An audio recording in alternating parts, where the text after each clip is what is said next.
이번 시간에는 전도자가 갖추어야 할 자질에 대해서 살펴보도록 하겠습니다. 하나님께서는 복음을 전하실 때 사람을 사용하십니다. 만약 하나님께서 원하신다면 밤하늘에 별자리로 요한복음 3장 16절을 기록해 놓으실 수가 있습니다. 못하실 것 같아요? 하나님의 능력으로 능히 할 수가 있습니다. 그러나 하나님께서는 그런 초자연적인 기적을 통해서 복음을 전하기 원치 않으십니다. 하나님은 구원받은 성도들에게 복음의 말씀을 맡기셨습니다. 예수님께서 사역을 하실 때 유대인 종교 지도자들은 그분이 하나님의 아들이시요 그리스도이심을 알아보지 못했습니다. 누가 알아봤어요? 마귀들이 알아봤습니다. 마귀들이 예수님을 가리켜서 나는 당신이 누구인 줄 아노니 하나님의 거룩한 분이시니다 라고 이야기하는데 예수님이 그 입을 털어막았습니다. 그들이 말하는 것을 용납하지 않으시고 잠잠하라, 그 사람에게서 나오라, 말할 틈을 안 주셨어요. 하나님께서는 마귀의 증언을 받지 않으려고 하십니다. 하나님께서는 믿는 자, 구원받은 자의 입술을 사용하십니다. 바울이 빌립보에서 복음을 전하는데 점치는 영에게 사로잡힌 어떤 여종이 바울 일행을 따라다니면서 이야기했습니다. 이 사람들은 하나님의 종으로서 너희에게 구원으로 인도하는 길을 가르치는 자다 하면서 졸졸 따라다녔습니다. 자기 대신해서 옆에서 홍보해 주는 사람이 있으니까 적당히 뿌려먹으면 좋을 것 같죠? 바울이 그걸 허락하지 않았습니다. 여러 날 쫓아다니면서 괴롭게 하니까 그 악한 영에게 명하여 그 소녀에게서 나오라고 하고 마귀를 쫓아내었습니다. 바울도 마귀들의 증언을 받아들이기를 원치 않았습니다. 에티오피아 내시가 예루살렘에서 하나님께 경배하고 이제 광야길을 통해서 병거를 타고 내려가는데 그걸 누가 봤느냐면요, 주의 천사가 발견했습니다. 주의 천사가 에티오피아 내시를 발견하고 짠 그 앞에 나타나서 복음을 전하지 않았습니다.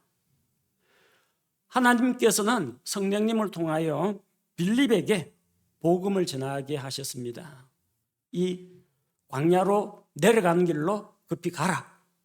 그래서 빌립이 일어나서 광야길로 갔습니다.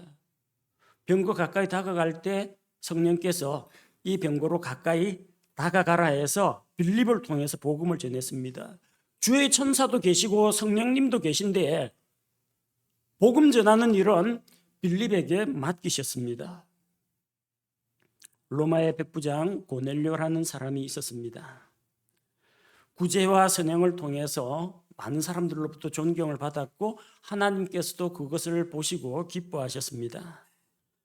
그런데 고넬료에게 천사가 나타났습니다. 천사가 나타나서 그 고넬료에게 말씀을 받을 준비가 되었으니까 그리스도의 복음을 전해준 것이 아니라 가서 시몬 베드로라고 하는 사람을 불러다가 그로부터 하나님의 말씀을 들으라고 했습니다.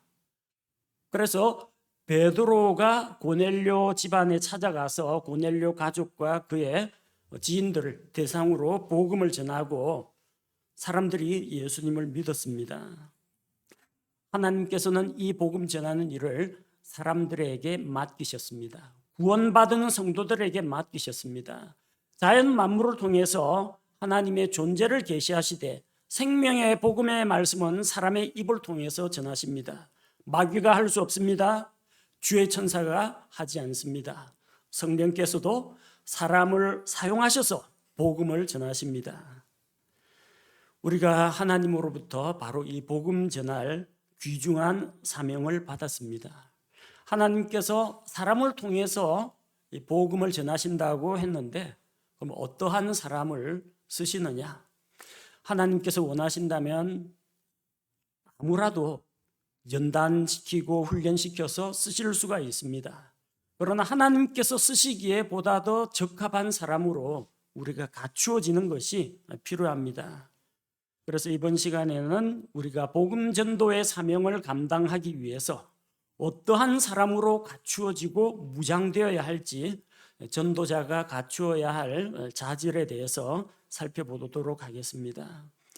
자, 복음 전도자는 무엇보다도 하나님을 두려워하고 하나님을 기쁘시게 해야 합니다.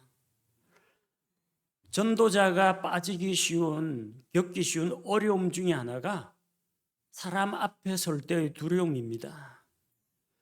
여러분, 이 강단 앞에 나와서 서라고 하면 그래도 떨리죠. 다 아는 사람, 믿는 사람인데도 긴장되고 떨립니다. 하물며 믿지 않는 사람, 낯선 사람, 한 번도 본 적이 없는 사람 앞에 서서 내가 1대1로 복음을 전하든지 아니면 불특정 다수의 사람들을 대상으로 복음의 말씀을 외치려고 하면은 사람들이 신경 쓰입니다. 조금 위축됩니다. 이런 사람들을 두려워하다 보면은 우리가 해야 할 말을 다 하지 못하게 됩니다. 잠언 29장 25절에서도 사람을 두려워하면 올무에 걸리게 되지만 주를 신뢰하는 자는 안전하다고 했습니다. 복음 전하면서 우리는 사람들을 많이 의식합니다. 이 사람이 잘 들어줄까 안 들어줄까? 이 사람하고 이야기하는데 이 사람이 급한 일 있다고 가버리면 어떡하나? 또 누가 와가지고 고성방가 큰 소리 지른다고 경범죄 단속하러 나오지 않을까? 우리는 종종 그런 경찰관이라든지 구청 직원 신고 민원이 들어가서 복음 전하는데 어려움을 겪기도 합니다. 또 내가 이렇게 이야기하면은 사람들 앞에 눈치가 보일 때가 있습니다. 저 사람 뭐야, 광신도 아니냐, 이런 식으로 사람들의 조롱을 받지는 않을까. 근데 이렇게 사람들을 생각하다 보면은 해야 할 말을 못 합니다. 사람들 하지 말라고 하면 그럼 하지 말까요? 그럼 복음 전하지 말라. 예컨대 차별금지법 미국에서 제정돼 가지고 타 종교인들을 억압하는, 예수님만이 진리라고 하는 이런 복음을 전하면 안 된다, 거리에서 외치는 걸 금한다, 이러면 하지 말아야 됩니까? 세상 법과 사람들을 두려워하면 우리는 할 수가 없습니다. 예수님의 제자들도 그랬습니다. 예루살렘에서 그들이 예수 그리스도의 십자가 죽음과 부활에 대해서 선포하는데 수제사장들과 바리새인들과 이 서기관들, 율법사들, 종교 지도자들이 예수님의 이름으로 말하지도 말고 가르치지도 말라고 했습니다. 안 그러면은 전부 다 산헤드린 공회에서 붙잡아다가 감옥에 넣어버립니다. 하지만 예수님의 제자들은 어떻게 했습니까? 사람들의 말보다는 하나님의 말씀에 순종하는 것이 옳다고 했습니다. 사람들은 하지 말라고 그러고 하나님은 하라고 합니다. 그럼 누구 말을 들어야 합니까? 하나님 말씀을 들어야 한다는 겁니다. 사람들을 두려워하지 말고 하나님을 두려워해야 합니다. 갈라디아서 1장 10절 말씀처럼 우리는 사람들을 기쁘게 하려고 하지 말고 하나님을 기쁘시게 해야 합니다. 우리가 전하는 복음은 분명히 기쁜 소식, 생명과 구원에 이르게 하는 좋은 소식이긴 합니다만 사람들의 귀에는 거슬릴 때가 있습니다. 자기는 멀쩡하게 잘 살아왔다고 하는데 당신은 죄인이다 그러면은 자기가 죄인인 거 아는 사람도 남한테 그 이야기 듣는 건 별로 유쾌하지가 않습니다. 그리고 당신은 하나님 앞에 심판받아서 지옥에 들어간다, 이 말이 사람들을 기쁘게 하지는 않습니다. 그 다음에 나오는 예수님의 십자가, 구원, 생명이 사람을 기쁘게 합니다. 그런데 그 기쁘게 하는 말 하기 전에 쓴소리, 듣기 괴로운 말을 우리는 해야 합니다. 근데 사람들 눈치 보고 사람들에게 아부하고 비위 맞추느라고 그냥 하나님은 당신을 사랑하십니다, 하나님은 당신을 향하여 놀라운 계획을 갖고 계십니다, 이런 식으로만 이야기하면은 내가 그렇게 잘난 사람인데 굳이 믿어야 할 필요가 있느냐. 첫 출발점, 첫 단추를 꿰지를 못합니다. 자기가 하나님 앞에서 영적으로 파산한 존재요, 죄인이라는 것, 추잡한 죄인이라는 걸 알아야 구원자가 필요로 할 텐데 뭐 복 받으세요, 뭐 잘 되기를 바랍니다, 사업이 형통합니다, 축복의 말만 해주면은 이 사람들 비위 맞추다가는 복음을 바로 전하지 못합니다. 전도자는 사람들 눈치 보고 사람들 무서워하고 사람들 기쁘게 하려고 하는 것이 아니라 하나님을 두려워할 줄 알아야 한다는 겁니다. 둘째로 복음 전도자는 하나님께 기도하는 사람이어야 합니다. 예수님께서는 이 많은 무리들을 보시고 그들을 긍휼히 여기셨습니다. 불쌍히 여기셨습니다. 왜? 그들이 목자 없는 양들과 같이 고생하면서 널리 흩어졌기 때문입니다. 당시 성전에는 제사장이 있었고 회당에 가면 바리새인들이 있고 서기관과 율법사들이 그들에게 종교 지도자로 있었습니다. 그러나 그럼에도 불구하고 그들은 목자 없는 양과 같이 길 잃은 양처럼 널리 흩어지고 방황하고 있었다는 겁니다. 예수님께서 제자들에게 저 양들에게 가서 잃어버린 양들에게 복음을 전하라, 그 말씀을 먼저 하시는 것이 아니라 수확할 것은 많되 일꾼들은 적으니 그러므로 수확하는 밭의 주인에게 수확하는 밭의 일꾼들을 보내주시도록 기도하라고 했습니다. 우리가 복음을 전하기 이전에 수확밭의 주인이신 하나님께 일꾼들을 보내어달라고 기도를 해야 됩니다. 그렇게 기도하는 사람들을 하나님께서는 또한 일꾼으로 세우셨습니다. 복음 전도자가 이 복음 전도를 위해서 잃어버린 혼들을 위해서 하나님 앞에서 기도할 때 하나님께서 그 기도하는 사람들을 복음 전하는 일꾼으로 사용하신다는 겁니다. 앞서 말씀드린 에티오피아 내시에게 복음을 전한 빌립에게 일어나서 광야길로 내려가라고 했습니다. 그럼 빌립은 뭐 하고 있었습니까? 누워 잤습니까? 아니에요. 그 뜨거운 땡 곁에 누가 거기서든 낮에 쓰러져서 자겠습니까? 일어나라는 걸로 봐서 그는 앉아 있었을 겁니다. 길거리에 앉아서 뭐 합니까? 틀림없이 그는 앉아서 기도하고 있었을 겁니다. 한 혼을 보내주시기를, 나를 하나님께서 사용해 주시기를. 그래서 자리에서 일어나서 복음을 전하러 갔습니다. 기도하는 사람에게 하나님께서 혼들을 붙여주십니다. 베드로는 언제 고넬료의 집에 가야 되겠다는 생각을 했습니까?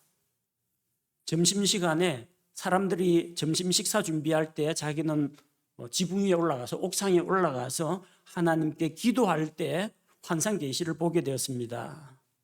기도할 때 하나님께서 내 눈에는 부정한 것들로 보이지만 하나님께서 거룩하게 하신 것을 내가 부정하다고 하지 말라. 또 사람들이 베드로를 초빙하러 고넬료의 집에서 보낸 사람들이 왔을 때 두려워 말고 그들과 함께 가라. 기도할 때 고넬료를 만나게 해주셨습니다. 복음을 전하기 전에 우리는 이렇게 먼저 기도하는 사람이 되어야 합니다. 셋째로는 복음 전도자는 말씀으로 충만해야 합니다. 우리가 말씀에 대한 지식이 있어야 힘들고 어려운 자들, 영적으로 곤핍한 자들을 때에 맞는 말로 도와줄 수가 있습니다. 이사야 50장 4절 말씀과 같이 주께서 나에게 학식 있는 자의 혀를 주사 나로 하여금 말로 사람들, 가난하고 곤핍한 자, 영적으로 굶주린 자들을 어떻게 도와줄지 알게 하시고 내 귀를 여시고 학식 있는 자처럼 깨닫도록 해주시기를 구해야 합니다. 영적인 지식이 있어야 때에 맞는 말씀으로 그 사람의 어려운 점들을 상담하고 도와줄 수가 있는 겁니다. 그리고 베드로전서 3장 15절 말씀과 같이 믿지 않는 사람들이 우리에게 우리 안에 있는 소망에 대한 이유를 물을 때 왜 당신은 그렇게 기쁘고 행복한 삶을 삽니까? 왜 당신은 그렇게 확신 있게 외칩니까? 왜 당신은 보지도 못한 예수님을 믿고 기다립니까? 이런 소망에 대한 질문들을 해올 때 우리는 말씀으로 다 찾아가서 대답해 줄 수가 있어야 합니다. 온유함과 두려움 가운데에서 대답할 말을 항상 예비해야 합니다. 복음 전도자는 그냥 전도지만 나눠주면서 이렇게 하는 것도 전도의 한 방법입니다. 그러나 누가 이 전도지에 대해서 물어본다면 대답할 말이 있어야 합니다. 그래서 나 자신을 먼저 말씀으로 충만하게 채워야 합니다. 그리고 또한 우리 안에 담대한 마음을 가져야 합니다. 사람의 생명을 구원하는 권능이 있는 복음의 말씀입니다. 로마서 1장 16절 말씀과 같이 믿는 모든 자에게 구원을 주는 하나님의 권능이기 때문에 이 복음의 말씀을 부끄러워해서는 안 됩니다. 그래서 부끄러워하지 말고 어떻게 해요? 담대하게 사람들 앞에서 이것을 말할 수 있어야 합니다. 사도 바울 자신도 에베소서 6장 19절에 자기를 위해 기도해 달라고 했습니다. 내가 담대하게 입을 열어서 복음을 전할 수 있도록 기도해 달라고 했습니다.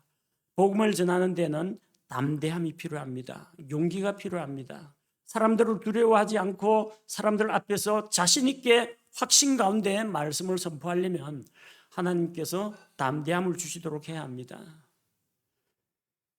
담대하지 않은 사람도 하나님께 연단과 훈련을 받으면 담대해질 수가 있습니다.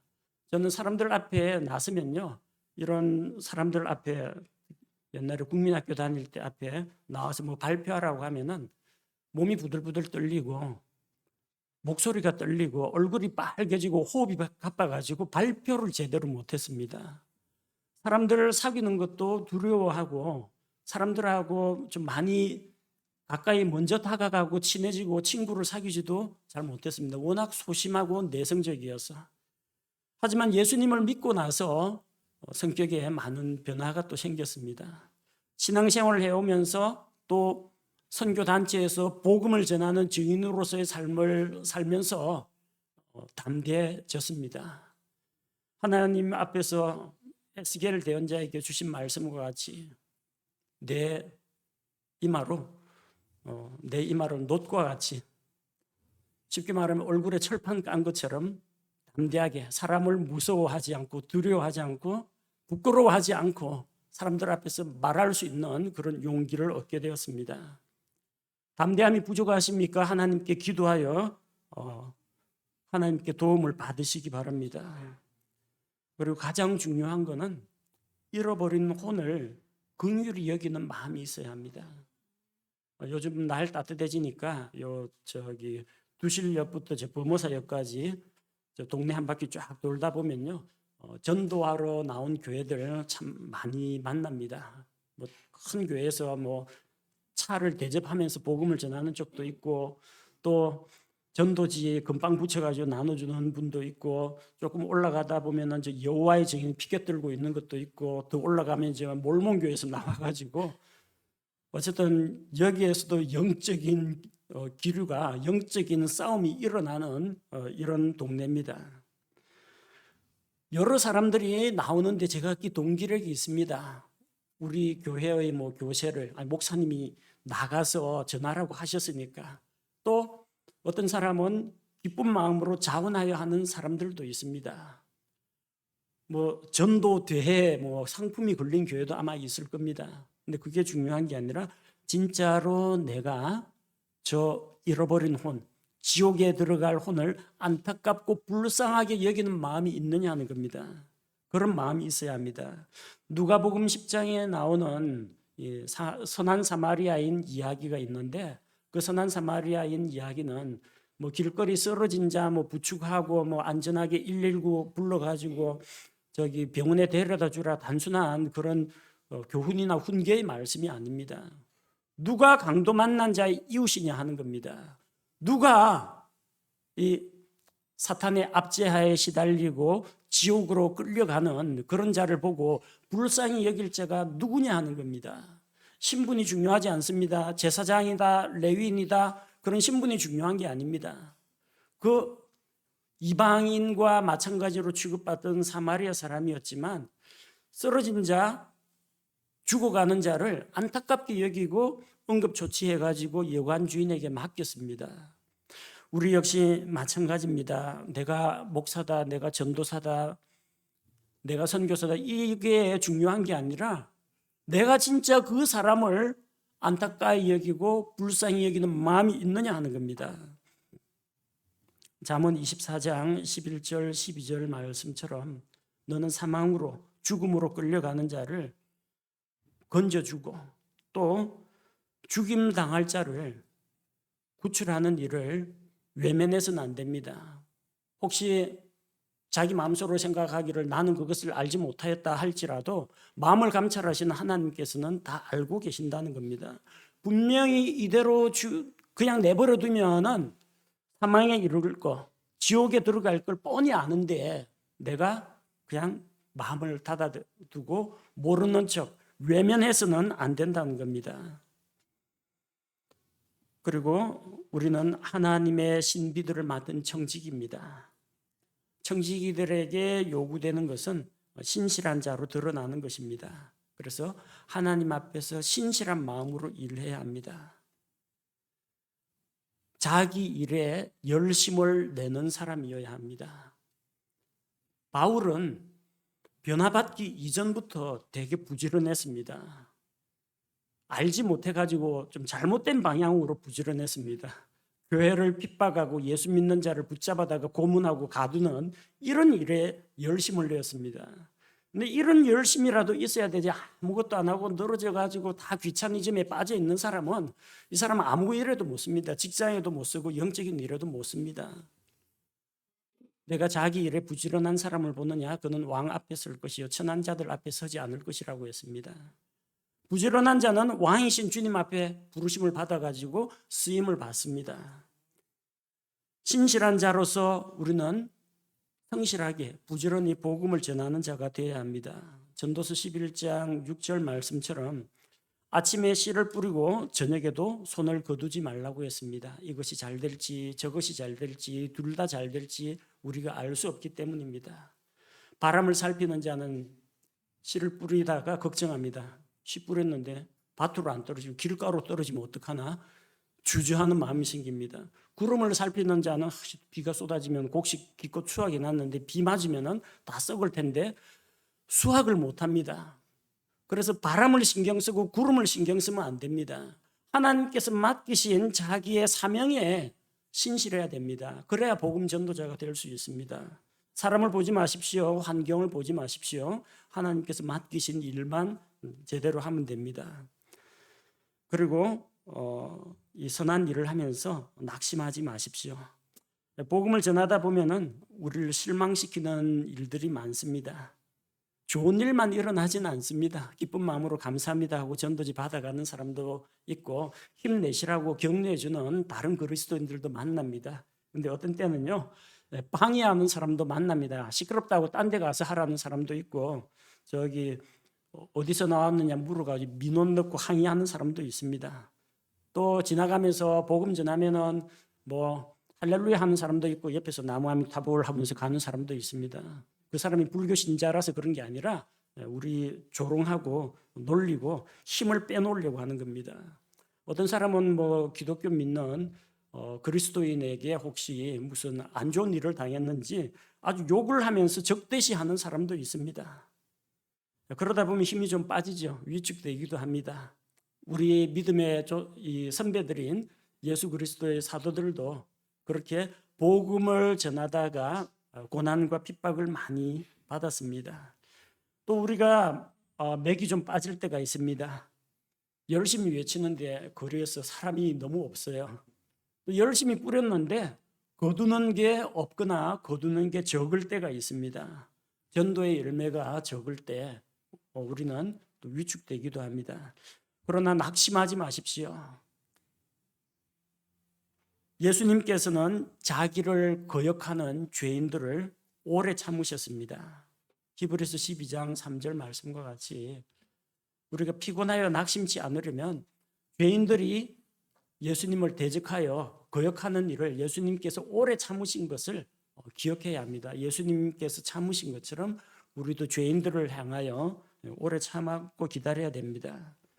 그리고 갈라디아서 6장 9절 말씀과 같이 우리가 선을 행하다가 낙심하지 말아야 할 것은 우리가 기진하고 넉넉고 맥 빠져 있지 않으면 언젠가 하나님의 정하신 때가 되면은 열매를 거두게 될 겁니다. 그러니까 지치거나 낙심하지 말고 용기를 내시기 바랍니다. 여러분 모두가 구원받은 성도들이요, 구원받은 성도라면 하나님 앞에서 복음의 일꾼으로, 복음 전도자로 부르심을 받았습니다.